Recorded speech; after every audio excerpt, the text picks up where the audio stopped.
ቀለበቷ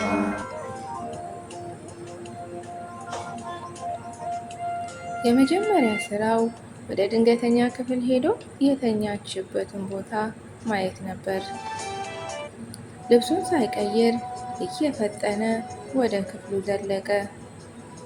እሷ በነበረችበት ቦታ አንድ ሰው ተኝቷል። ዙሪያውን ከ4 በላይ ሰዎች ከበውታል። ካቆመበት ሕይወትን ቢቀጥል እየናፈቀ ወደ አልጋው ተጠጋ። እሷ ብትሆን ደስታው ወደር አያገኝለትም ነበር። በረዘመው ቁመቱ የተኛውን ለማየት ሳይቸገር ተመለከተ። ሌላ አንድ ጎልማሳ ሰውዬ ነበሩ የተኙት። ምንም ሳይል ክፍሉን ለቆ ወጣ። ቀኑን ሙሉ የቀለበቱ ምሽት የተፈጠረውን ነገር ለመጠየቅ ሲኒየር ዶክተሩን ሲፈልገው ዋለ። ሊያገኘው ግን አልቻለም። ይህ እንግዲህ ክፍል 3 መጨረሻ ላይ የሰማነው ነበረ። ክፍል 4 ደግሞ ዛሬ ወዴት እንደሚወስደን እንቀጥላለን። ዶክተሩን ያገኘው አያገኘው ምላሹስ ምን ይሆን የሚለውን ደግሞ በክፍል 4 ላይ እንቀኛለን። ሰላማችሁ ብዝት ይበልልኝ። ለቤተሰቦቼ እንግዲህ ላይክ ኮመንት እያደረጋችሁ ማበረታታችሁን አትርሱ። መልካም ቆይታ። ቀለበቷ ክፍል 4 ስለ ነገሩ ለማወቅ ያለው ብቸኛ እድል ዶክተሩን እንደነበር ስለተረዳ ቢፈልገውም አላገኘውም። የስራ ባልደረባው አለም ከምትሄድበት ፈጥኖ ገብቶ በጥሪው አስቆማት። በቀለም የደመቀ ፀጉሯን አንጨብርራ ወደ ላይ አስይዘዋለች። እኔ ምልሽ ዶክተር ቱፋን አይተሽዋል? አልገባም እንዴ? ኧረ አላየሁትም። ዛሬ ይገባል እንዴ? እንጃ። ምን ነው ፈለከው? አዎ። እና ስልኩን ልትሰጪኝ ትችያለሽ ወይስ የለሽም?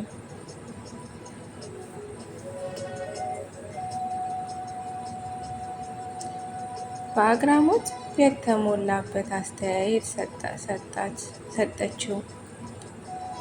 በአግራሞት በተሞላበት አስተያየት ስጪኝ አላት።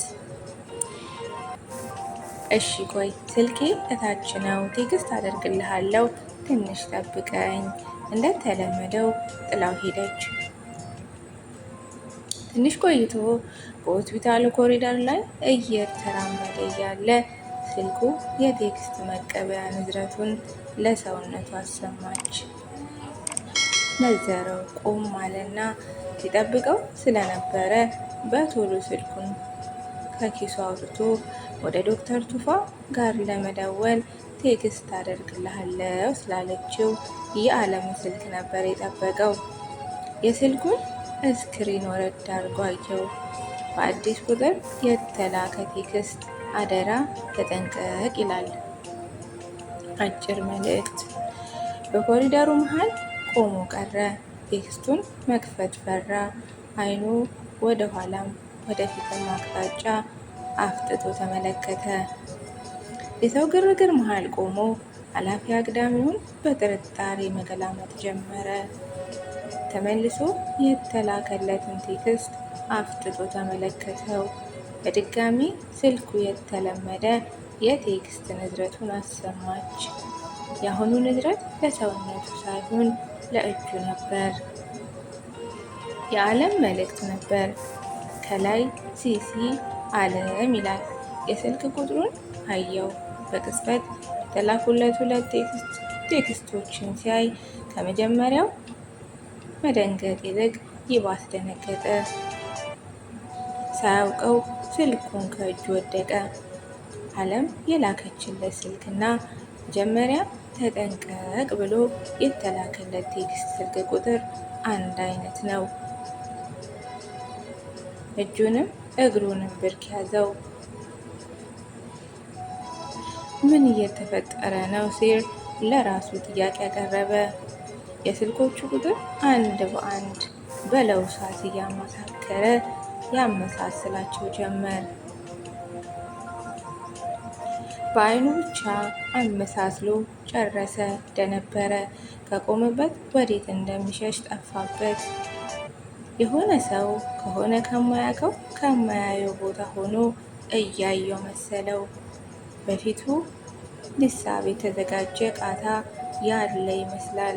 ወዴት እንደሚራመድ ጠፋበት። እንደምንም ብርክ የያዙ እግሮቹን በፍጥነት በሚችለው መጠን እያንቀሳቀሰ ወደ ልብስ መቀየሪያው ክፍል አመራ። የተለመደ ቦታ ጋር ጥጉ ላይ ነጩ አግዳሚ ላይ ተዘረፈጠ። መተንፈስ እያቃተው ነው። መረጋጋት አልቻለም።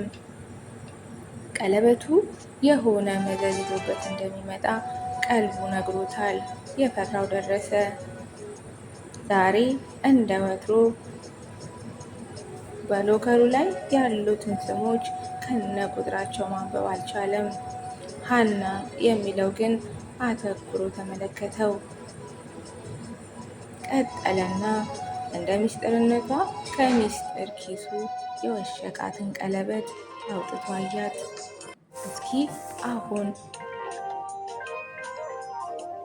እስኪ አሁን ያለውን አንድ ነገር ከፈርጡ ላይ ተመልከት። በቆሎ ይሁን ፈልቆ ግራ ተጋባ። በቅሎ ይሁን ፈልቆ ግራ ተጋባ። ከተቀመጠበት ተስፈንጥሮ ተነሳ።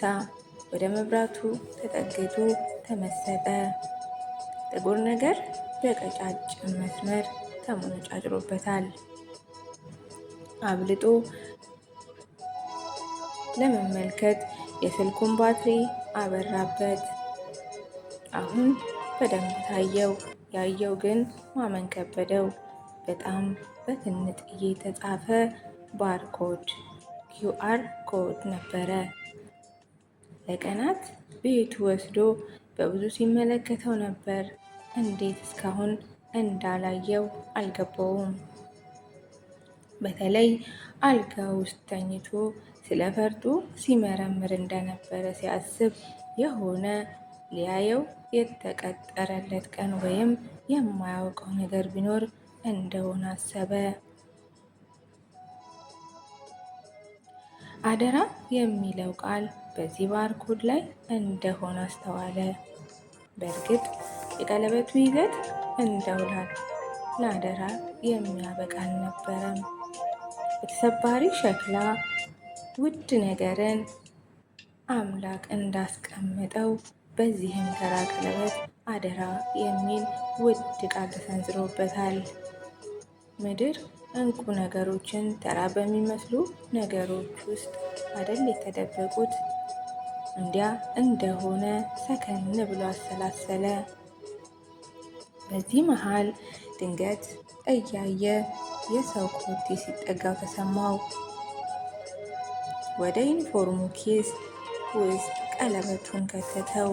ዞር ሲል ግን ሰው የለም። ክው ብሎ በረጅሙ ተንፍሶ ተመስገን አለ። ክፍል 5 ይቀጥላል። መልካም ቆይታ። ሼር፣ ላይክ፣ ኮመንት እያደረጋችሁ ማበረታታችሁን አትዘንጉ። መልካም ቆይታ